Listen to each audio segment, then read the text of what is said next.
মানবতাবিরোধী অপরাধ মামলায় হাসিনা কামালের মৃত্যুদণ্ডের পূর্ণাঙ্গ রায় প্রকাশ। হাসিনাকে প্রত্যর্পণের অনুরোধ পর্যালোচনা করা হচ্ছে বলছে ভারত।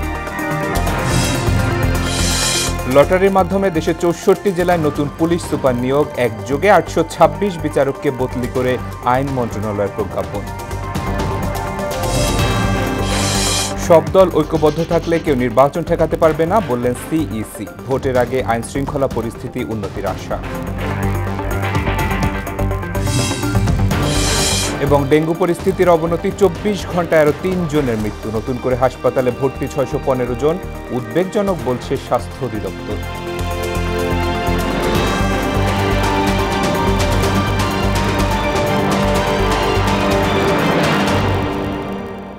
আসসালামু আলাইকুম, সবাইকে মোহনা সংবাদে স্বাগত। শুনছিলেন শিরোনাম, পুরো সংবাদের সঙ্গে আছি শেখ সাব্বির হোসেন। মানবতাবিরোধী অপরাধ মামলায় সাবেক প্রধানমন্ত্রী শেখ হাসিনা ও সাবেক স্বরাষ্ট্রমন্ত্রী আসাদুজ্জামান খান কামালের মৃত্যুদণ্ডের পূর্ণাঙ্গ রায় প্রকাশ করা হয়েছে। আগামী 30 দিনের মধ্যে দুজনকে আপিল করতে হবে। বুধবার বিকালে আন্তর্জাতিক অপরাধ ট্রাইব্যুনাল 1 এ রায় প্রকাশ করেন। এর আগে 17 নভেম্বর শেখ হাসিনাকে মৃত্যুদণ্ড প্রদান করেন আন্তর্জাতিক অপরাধ ট্রাইব্যুনাল। একই মামলায় আসাদুজ্জামান খান কামালকেও মৃত্যুদণ্ডে দণ্ডিত করা হয়। অপর আসামি পুলিশের সাবেক আইজিপি চৌধুরী আব্দুল্লাহ মামুনকে 5 বছরের কারাদণ্ড দেওয়া হয়েছে। এদিকে গণ আন্দোলনের মুখে ভারতে পালিয়ে যাওয়া সাবেক প্রধানমন্ত্রী শেখ হাসিনাকে প্রত্যর্পণের জন্য ঢাকার পাঠানো অনুরোধটি পর্যালোচনা করা হচ্ছে বলে জানিয়েছে ভারতের পররাষ্ট্র মন্ত্রণালয়। বুধবার এক সংবাদ ব্রিফিংয়ে দেশটির পররাষ্ট্র মন্ত্রণালয়ের মুখপাত্র রণধীর জয়সওয়াল এই তথ্য জানান। তিনি বলেন, বাংলাদেশের কাছ থেকে একটি অনুরোধ পেয়েছেন যা চলমান বিচারিক ও অভ্যন্তরীণ আইনি প্রক্রিয়ার অংশ হিসেবে পর্যালোচনা করা হচ্ছে। ত্রয়োদশ জাতীয় নির্বাচন সামনে রেখে দেশে 64 জেলায় নতুন পুলিশ সুপার নিয়োগ দিয়েছে সরকার। স্বরাষ্ট্র মন্ত্রণালয় থেকে সংক্রান্ত প্রজ্ঞাপন জারি করা হয়েছে। এদিকে লটারির মাধ্যমে এসপি নিয়োগ দেওয়ার মেধাবীকেও বাদ পড়েনি বলেও দাবি করেন স্বরাষ্ট্র উপদেষ্টা জাহাঙ্গীর আলম চৌধুরী। বুধবার সচিবালয় কৃষি মন্ত্রণালয়ের এক ব্রিফিংয়ে এসব কথা বলেন তিনি। উপদেষ্টা বলেন, এসপি নিয়োগের ক্ষেত্রে বিভিন্ন জেলার আইন শৃঙ্খলা পরিস্থিতি বিবেচনায় এ, বি ও সি হিসেবে 3টি ক্যাটাগরি করা হয়েছে। এছাড়া সড়কে চাঁদাবাজি ঠেকাতে সরকার কঠোর অবস্থায় না যাচ্ছে বলেও জানান Jahangir Alam Chowdhury. A category, B category, C category এটা করা হয়েছে জেলার আয়তনের বেসিস না, আমরা ওই আইন শৃঙ্খলা পরিস্থিতির উপর নির্ভর করে এবং ওই জেলাগুলি নির্ধারণ করে তারপরে আমরা এসপিদেরও ওইরকম করছি কারে করে দিব। তারপরে ওই লটারি করে যারটা যেই জেলায় যার কপাল আসছে ওই জেলা ছেয়ে পড়ছে। চাঁদাবাজি এটা আমাদের অবশ্যই রুখতে হবে। যেই সব এলাকায় স্পটগুলিতে চাঁদাবাজি হয় আপনারা আমাদের অবশ্যই জানাবেন। এদিকে সারা দেশে একযোগে 826 বিচারককে বদলি করে প্রজ্ঞাপন জারি করেছে আইন মন্ত্রণালয়। বুধবার বিকেলে আইন, বিচার ও সংসদ বিষয়ক মন্ত্রণালয়ের উপসচিব AFM গুলজার রহমানের স্বাক্ষরে এ প্রজ্ঞাপন জারি করা হয়। এতে 3টি পদে মোট পদোন্নতি ও পদায়ন হয়েছে 826 জনের। এর মধ্যে অতিরিক্ত জেলা জজ থেকে জেলা জজ 250 জন, যুগ্ম জেলা জজ থেকে অতিরিক্ত জেলা জজ 294 জন ও সিনিয়র সহকারী জজ থেকে যুগ্ম জেলা জজ 282 জন। প্রজ্ঞাপনে বদলিকৃতদের দপ্তর প্রধানের মনোনীত কর্মকর্তার কাছে আগামী 27 নভেম্বরের মধ্যে দায়িত্বভার অর্পণ করে 1 ডিসেম্বরের মধ্যে বদলিকৃত কর্মস্থলে যোগদানের অনুরোধ করা হয়। ভোটের আগে আইন শৃঙ্খলা পরিস্থিতি আরও উন্নত হবে বলে জানিয়েছেন প্রধান নির্বাচন কমিশনার AMM নাসির উদ্দিন। বুধবার সকালে বিজিবি সদর দপ্তরের জাতীয় নির্বাচনকে কেন্দ্র করে প্রশিক্ষণ মহড়ায় তিনি একথা জানান। ভোটে ব্যাঘাত ঘটে এমন অনাকাঙ্ক্ষিত ঘটনা প্রতিহত করতে সব ধরনের প্রস্তুতি নেওয়া হচ্ছে বলেও জানান সিইসি। MR আসাদের রিপোর্ট।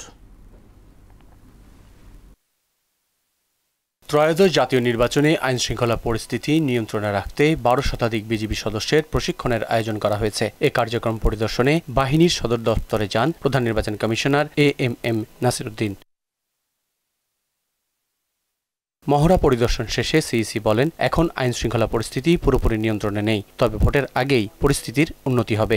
5 আগস্ট 24-এ দেখেছেন কি অবস্থা ছিল, আর এখনকার অবস্থা দেখেন তুলনা করে। আপনি তো সেফলি ঘুমাইতে পারছেন, সেফলি আসতে পারছেন তো, এখানে পথে তো কোনো অসুবিধা আপনার হয় নাই। তো সুতরাং যেন এটা তো আরো ইমপ্রুভ করবে গ্রাজুয়ালি, এবং ভোট আস্তে আস্তে ভোটের তারিখ আস্তে আস্তে দেখবেন যে everything is fall in line এবং সব কিছু ঠিক হয়ে যাবে। এই প্রশিক্ষণ আমাদের নির্বাচনে বিশালভাবে একটা আমি বলবো যে প্রভাব ফেলবে।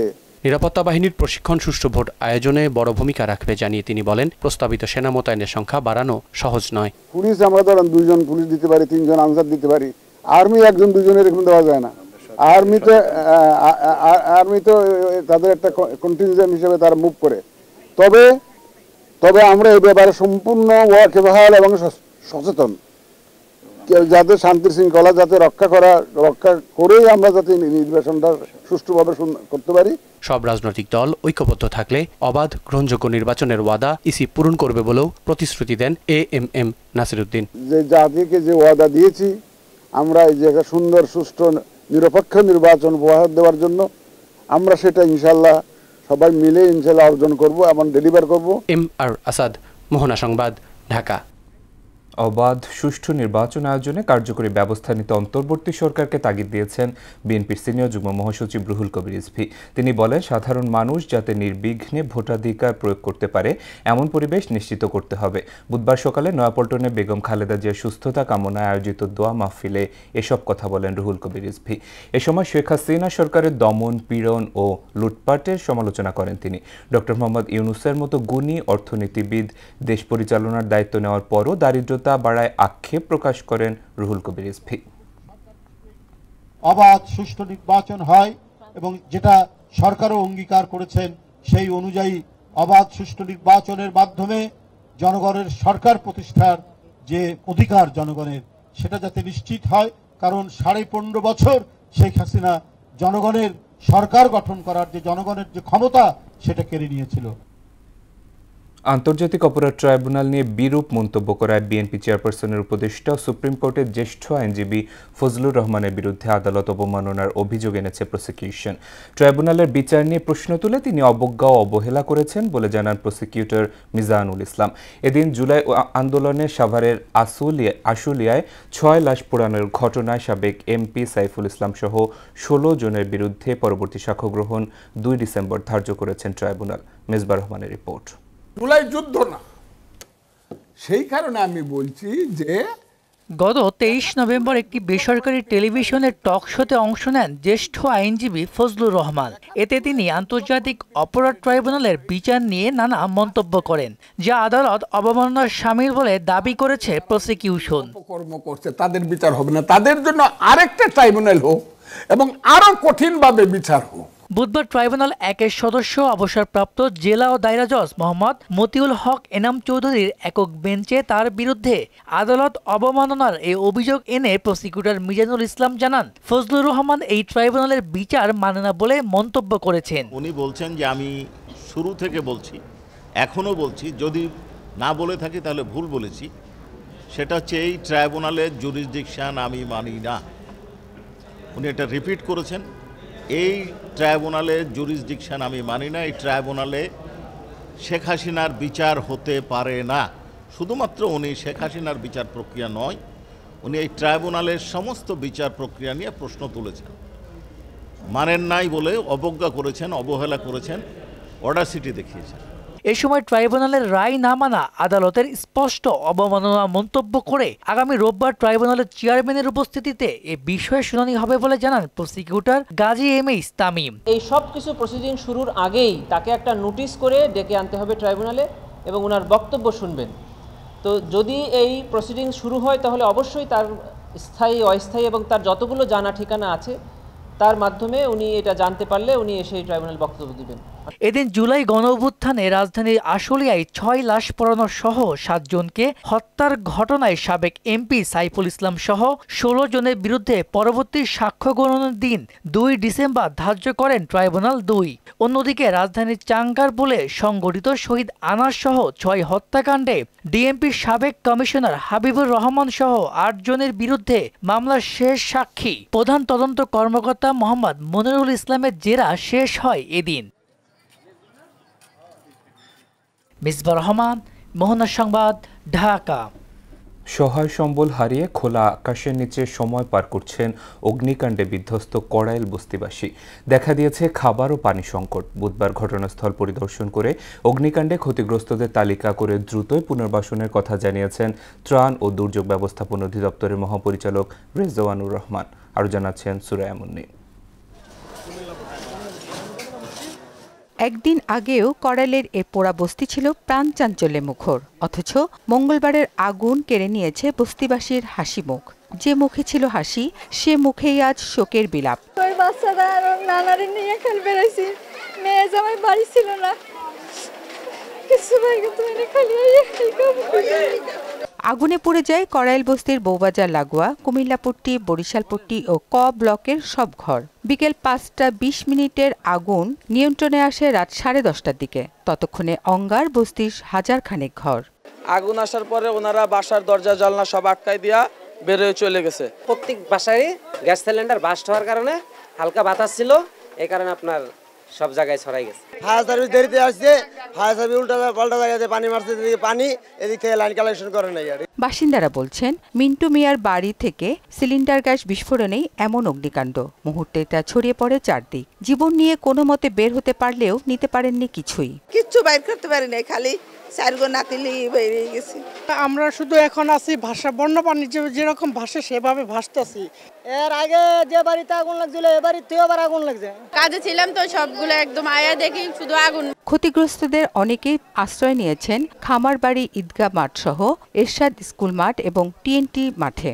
শতাধিক পরিবার মালপত্র নিয়ে খোলা আকাশের নিচে বসে থাকে। আছে খাবার ও পানি সংকটও। খাবার আসার কথা, খাবার আসে নাই ঠিক মতে, তথ্য এখানে আসার কথা লোকজন সেভাবে আসে নাই। তালিকা যদি বড় অনুদান দেয়, বড় সাহায্য করে সেই সময়, এখন তো খাবার দেওয়ার কথা। এদিকে ঘটনাস্থল পরিদর্শন করেছেন ত্রাণ ও দুর্যোগ ব্যবস্থাপনা অধিদপ্তরের মহাপরিচালক রিজওয়ানুর রহমান। বলেন, সরু পথ আর পর্যাপ্ত পানির যোগান না থাকায় আগুন নেভাতে বেগ পেতে হয়েছে। রাতের বেলা ফায়ার সার্ভিস যদি আরো ভিতরে আসতে পারতো তাহলে হয়তো আরো দ্রুত ইয়ে করা যেত। ক্ষতিগ্রস্তদের তালিকা করে দ্রুতই তাদের পুনর্বাসন করার কথাও বলেন এই কর্মকর্তা। তালিকা তৈরি করছি, সহযোগিতা করব, আমাদের শুকনা খাবার বা কম্বল এবং বিভিন্ন সংস্থার সাথে বসবো যে আমরা আর কিভাবে এখানে সহযোগিতা করতে পারি, ওনাদের মধ্যে সচেতনতা বৃদ্ধিতে কাজ করতে পারি। তবে শুধু সরকারি নয়, এই পরিস্থিতিতে সকল রাজনৈতিক দল ও বিত্তবানদের এগিয়ে আসার আহ্বানও জানান তিনি। রাজধানী কড়াইল বস্তির এই আগুন গতকাল সন্ধ্যায় লাগে। এখানে এই নিয়ে পরপর 4 বার এই আগুন লাগা ঘটনা ঘটে। এখানকার মানুষগুলো এখনো খোলা আকাশের নিচে বসে আছে। তাদের প্রত্যাশা খাবার এবং বিশুদ্ধ পানি। তাদের দাবি সচেতন মহল যেন এই খাবার এবং পানির জন্য এগিয়ে আসে এবং তাদের পুনর্বাসনের ব্যবস্থা করে। সুরাইয়া মুন্নি, মোহনা টিভি, ঢাকা। রাজধানী কড়াইল বস্তিতে অগ্নিকাণ্ডের ঘটনায় নিন্দা জানিয়ে জড়িতদের তদন্তের আওতায় আনার দাবি জানিয়েছেন বিএনপি মহাসচিব মির্জা ফখরুল ইসলাম আলমগীর। বিকেলে ঠাকুরগাঁও জেলা বিএনপি কার্যালয়ের নতুন ভবন উদ্বোধন শেষে সাংবাদিকদের সঙ্গে আলাপকালে এ দাবি জানান তিনি। বলেন, সংঘটিত অগ্নিকাণ্ডে মানুষ নিঃস্ব হয়ে গেছে। সরকার যেন দ্রুত এদের ক্ষতিপূরণের ব্যবস্থা নেয়। এটি নিছক দুর্ঘটনা কিনা সুষ্ঠু তদন্তের মাধ্যমে তা বের করার তাগিদও দেন মির্জা ফখরুল। এ সময় বাউল সমর্থকদের উপর হামলার ঘটনায় তীব্র নিন্দা জানান তিনি। নিউমুরিং কন্টেইনার টার্মিনাল সহ গুরুত্বপূর্ণ স্থাপনা বিদেশি প্রতিষ্ঠানের কাছে ইজারা দেওয়ার প্রতিবাদে আয়োজিত শ্রমিক সংগঠনগুলোর অবরোধ বেলা 12:30টার দিকে শেষ হয়। তবে দাবি পূরণ না হওয়া পর্যন্ত আন্দোলন চালিয়ে যাওয়ার কথাও জানান শ্রমিক নেতারা। জানা গেছে, আজ শ্রমিক সংগঠনগুলোর বৈঠক রয়েছে। সেই বৈঠকে পরবর্তী কর্মসূচি ঘোষণার কথা রয়েছে। বুধবার সকাল থেকে বন্দর সংলগ্ন 3 প্রবেশমুখে শ্রমিক কর্মচারীদের অবরোধে আংশিকভাবে যান চলাচল ব্যাহত হলেও কর্মসূচি প্রত্যাহারের পর বন্দর কার্যক্রম পুরোপুরি স্বাভাবিক রয়েছে। Barapol, Ishaq depot toll plaza এবং সল্টগোলা ক্রসিংয়ে গাড়ি চলাচল স্বাভাবিক রয়েছে। দেশের ডেঙ্গু পরিস্থিতি আবারও অবনতি হচ্ছে। গেল 24 ঘন্টায় ডেঙ্গুতে আক্রান্ত হয়ে মৃত্যু হয়েছে আরও 3 জনের। এতে মৃতের সংখ্যা দাঁড়ালো 370 জনে। একই সময় নতুন করে 615 জন রোগী হাসপাতালে ভর্তি হয়েছেন বলে বুধবার জানিয়েছে স্বাস্থ্য অধিদপ্তর। তাতে মোট আক্রান্তের সংখ্যা 93,217 জন। নিহত 3 জনের মধ্যে 2 জন ঢাকা দক্ষিণ সিটি কর্পোরেশন এলাকার এবং 1 জন খুলনা বিভাগের। স্বাস্থ্য অধিদপ্তর জানিয়েছে, রাজধানী সহ দেশের বিভিন্ন হাসপাতালে ডেঙ্গু রোগী বাড়ায় চলমান পরিস্থিতিকে আবারও উদ্বেগজনক করে তুলেছে।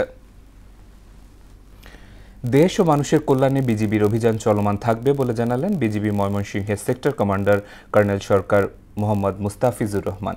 বুধবার দুপুরে বিজিবি 39 ব্যাটালিয়ন ময়মনসিংহ সদর দপ্তরে এক সংবাদ সম্মেলনে তিনি জানান, ময়মনসিংহ বিজিবি 39 ব্যাটালিয়ন সরাইল রিজিয়নে গত 10 মাসে চোরাচালান বিরোধী বিভিন্ন অভিযানে 710 কোটি 81 লক্ষ টাকা সমমান পণ্য উদ্ধার ও 330 জনকে আটক করেছে। 1 তারিখ থেকে নভেম্বরের 25 তারিখ পর্যন্ত 2025 সালের এই সময়ের ভিতরে আমরা যে মালামাল ধরেছি টাকার অঙ্কে যদি আমরা এটা হিসাব করি, এটা প্রায় 710,81,52,000 টাকার মালামাল আমরা ধরেছি। এবং এই 710 কোটির ভিতরে মালামাল ধরার সাথে 64 জন আসামিও ধরা হয়েছে, যেটা আইনি প্রক্রিয়া সম্পন্ন করে থানায় সোপর্দ করা হয়েছে পরবর্তী পদক্ষেপের জন্য। যখনই সীমান্তবর্তী এলাকায় কোনো অবৈধ কোনো কর্মকাণ্ড ঘটবে বা আনন্যাচারাল কোনো কিছু যদি তাদের দৃষ্টিগোচর হয়ে থাকে, সাথে সাথে যেন তারা সেটা আমাদেরকে জানায় এবং তারা নিজেরাও যেন এটা প্রতিহত করে। বিএনপির ভারপ্রাপ্ত চেয়ারম্যান তারেক রহমানের 61তম জন্মদিন উপলক্ষে ডক্টর মুজিব নিউবর্ন ফাউন্ডেশনের উদ্যোগে 3 পথ নবজাতককে পৃথক 3টি নিঃসন্তান দম্পতির কাছে হস্তান্তর করা হয়েছে। বুধবার দুপুরে নারায়ণগঞ্জের সাইনবোর্ড এলাকায় অবস্থিত হাসপাতালটির কর্তৃপক্ষ আদালতের মাধ্যমে মুগ্ধ, ফিরিস্তা এবং জোহরানকে নতুন পরিবারের কাছে তুলে দেন। আরও জানাচ্ছেন হুমায়ুন কবির। রাস্তায় কুড়িয়ে পাওয়া হতভাগা 3 নবজাতক পেল নতুন পরিবার। 11 মাস আগে মুগ্ধকে, 5 মাস আগে ফারিস্তানকে ও 1 মাস আগে জোহরানকে অসুস্থ অবস্থায় উদ্ধার করে নারায়ণগঞ্জের সাইনবোর্ড এলাকা অবস্থিত বাংলাদেশ নবজাতক হাসপাতালে চিকিৎসা দিয়ে সুস্থ করা হয়। কোনো মা তার নবজাতক প্রতিপালনে অক্ষম হলে নিজের হাসপাতালে যোগাযোগ করার আহ্বান জানান মুজিব নিউবর্ন ফাউন্ডেশনের প্রতিষ্ঠাতা ডাক্তার মুজিবুর রহমান। পৃথিবীতেই শুধুমাত্র পথ নবজাতক নিয়ে কাজ করে এই ফাউন্ডেশনের একমাত্র ফাউন্ডেশন। বাংলাদেশের 64টা ডিস্ট্রিক্টের প্রত্যেকটা মানুষ জানবে যে বাচ্চাগুলো ফেলে দেওয়া দরকার নেই, তাদের চিকিৎসার ব্যবস্থা আছে এবং তাদের লেখাপড়ার ব্যবস্থা আছে, পরিবার পালবার ব্যবস্থা আছে। দেশের বিভিন্ন জায়গা থেকে এ পর্যন্ত 50-এর বেশি পথ নবজাতককে আহত অবস্থায় উদ্ধারের পর চিকিৎসা দিয়ে আদালতের মাধ্যমে নতুন অভিভাবকের কাছে হস্তান্তর করা হয়েছে বলেও জানান তিনি। এই হাসপাতালে এই পর্যন্ত 60 জন নবজাতক উদ্ধার করে এবং তাদের চিকিৎসা দেওয়া হয়েছে।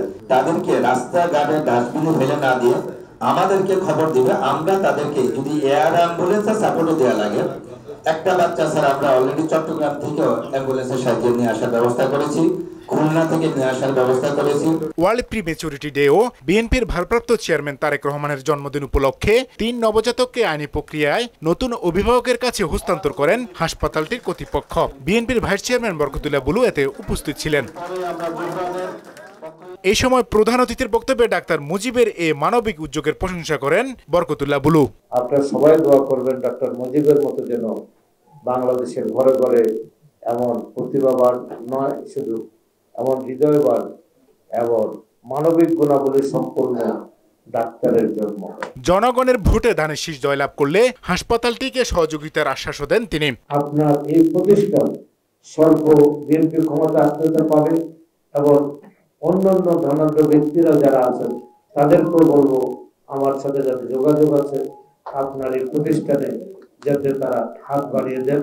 তারেক রহমান 5 বছর দেশ পরিচালনা করলে জাতি 25 বছর এগিয়ে যাবে বলেও মন্তব্য করেন বরকতুল্লাহ বুলু। তারেক রহমান যদি এই পন্থাটি অবলম্বন করবেন ইনশাআল্লাহ, তাহলে বাংলাদেশ 5 বছরে 25 বছর এগিয়ে যাবে সর্বক্ষেত্রে। হুমায়ুন কবির, মোহনা সংবাদ, নারায়ণগঞ্জ। অবাধ মিথ্যাচার, দেশপ্রেমের অভাব, ধর্ম নৈতিকতা বোধ কাজ না করায় জুলাই বিপ্লবে ছাত্র জনতার অভ্যুত্থানের পরও ঘুষ, দুর্নীতি, অপরাধ কর্মকাণ্ড কমেনি। বুধবার সকালে রাজধানী মিরপুরে ইউসেফ বাংলাদেশের প্রধান কার্যালয়ে দুর্নীতি অপরাধ কমিয়ে আনার বিষয়ে আয়োজিত আলোচনায় উঠে আসে এমন কথা। অর্পণ দর্পণ ফাউন্ডেশনের চেয়ারম্যান অধ্যাপক শারমিনা পারভিন, ইউসেফ বাংলাদেশের প্রধান নির্বাহী পরিচালক ডক্টর আব্দুল করিম সহ বিশিষ্ট ব্যক্তিবর্গ এতে উপস্থিত ছিলেন। সম্পূর্ণ সংযুক্ত ও বুদ্ধিবৃত্তিক বাংলাদেশ করতে খুব তাড়াতাড়ি এআই সহ আইসিটি খাতের 5 নীতিমালা তৈরি করার কথা জানালেন প্রধান উপদেষ্টার আইসিটি বিষয়ক বিশেষ সহকারী ফয়েজ আহমেদ তৈয়ব। বুধবার বিকেলে রাজধানীর একটি হোটেলে সরকারের আইসিটি বিভাগ ও হুয়াওয়ের যৌথ আয়োজনে টেক কানেক্ট বাংলাদেশ অনুষ্ঠানে এসব তথ্য জানান তিনি। এ লক্ষ্যে দেশি বিদেশি বিশেষজ্ঞদের সমন্বয়ে সরকার নিরাপদ সাইবার স্পেস নিশ্চিতের দিকে এগোচ্ছে বলেও জানান তিনি। অনুষ্ঠানে খাত সংশ্লিষ্ট বিশিষ্টজনরা উপস্থিত ছিলেন। উদ্বোধনের 3 বছরেও চালু হয়নি চাঁদপুরের মতলব উত্তর উপজেলার ছেঙ্গারচর পৌরসভায় নির্মিত ভূগর্ভস্থ পানি শোধনাগার। বিশুদ্ধ পানির অভাবে চরম ভোগান্তিতে পড়েছেন সাধারণ মানুষ। বাধ্য হয়ে টিউবওয়েলের ওপর নির্ভরশীল হয়ে পড়ছেন তারা। এতে প্রায় 11 কোটি টাকার পানি শোধনাগার প্রকল্প নিয়ে পৌর প্রশাসক বলেন, জনবল সংকট ও পাইপের লিকেজের কারণে সেটি চালু করা যাচ্ছে না। রফিকুল ইসলাম বাবুর প্রতিবেদন, জানাচ্ছেন তাহসিন তারিন। 2019-20 অর্থবছরে স্থানীয় সরকার ও জনস্বাস্থ্য প্রকৌশল অধিদপ্তরের উদ্যোগে শুরু হয় মতলব উত্তর পৌরসভার পানি সরবরাহ ও স্যানিটেশন উন্নয়ন প্রকল্প। 2022 সালে কাজ শেষ হলেও 3 বছর ধরে তা এখনো পুরোপুরি চালু হয়নি। ফলে বিশুদ্ধ পানির তীব্র সংকটে দীর্ঘদিন ভোগান্তি পোহাচ্ছেন চেঙ্গারচর পৌরবাসী। কোটি টাকার ট্যাঙ্ক, পাইপলাইন, পাম্প হাউস পড়ে আছে অকেজো হয়ে। কোথাও মরিচা ধরেছে, আবার কোথাও পাইপ ফেটে পানি পড়ছে। স্থানীয়দের অভিযোগ, নিয়মিত ট্যাক্স দিয়েও 11 কোটি টাকা ব্যয়ে যে পানি শোধনাগার প্রকল্পটি বাস্তবায়ন হয়েছে সেটির কোনো সুবিধাই পাচ্ছেন না তারা। থাকা সত্ত্বেও আমরা পানি পাইতেছি না। ট্যাক্স দেই, ম্যাক দেই, সব কিছু দেই, আমরা তো পানি পাইতেছি না। ভোগান্তি হচ্ছে অনেক জনগণের। এই পানির লাইনের বিল দিতে হয় পৌরসভাতে, সবকিছু তারা ঠিকঠাক মতন নিয়ে যাচ্ছে। এই চেঙ্গারচর পৌরবাসী আমরা এই পানির 1 নম্বর পৌরসভার বাসিন্দা হিসেবে আমরা যে সুযোগ সুবিধা তার জন্য আমরা পাই। এডিপির অর্থায়ন এবং পৌরসভার নিজস্ব ব্যবস্থাপনায় পাইপ সংস্কার সহ জনবল নিয়োগের মাধ্যমে সমস্যার সমাধানের কথা জানান পৌর প্রশাসক। এডিপির অর্থায়ন এবং পৌরসভার নিজস্ব অর্থায়নে আমাদের যে সকল পাইপগুলো বিভিন্ন জায়গায় ভাঙা আছে সেগুলো যদি মেরামত করতে পারি এবং জনবল সংকট যাতে সমাধান হয় সেজন্য আমরা এর মধ্যে মন্ত্রণালয়ের চিঠিও লিখেছি, কথাও বলেছি। প্রকল্পটি চালু হলে সরকারি অর্থ অপচয় রোধের পাশাপাশি মানুষের দুর্ভোগ কমবে বলে প্রত্যাশা জানান পৌরবাসী। তাহসিন তারিন, মোহনা সংবাদ। শেষ করব মোহনা সংবাদ, যাবার আগে শিরোনামগুলো আরো একবার।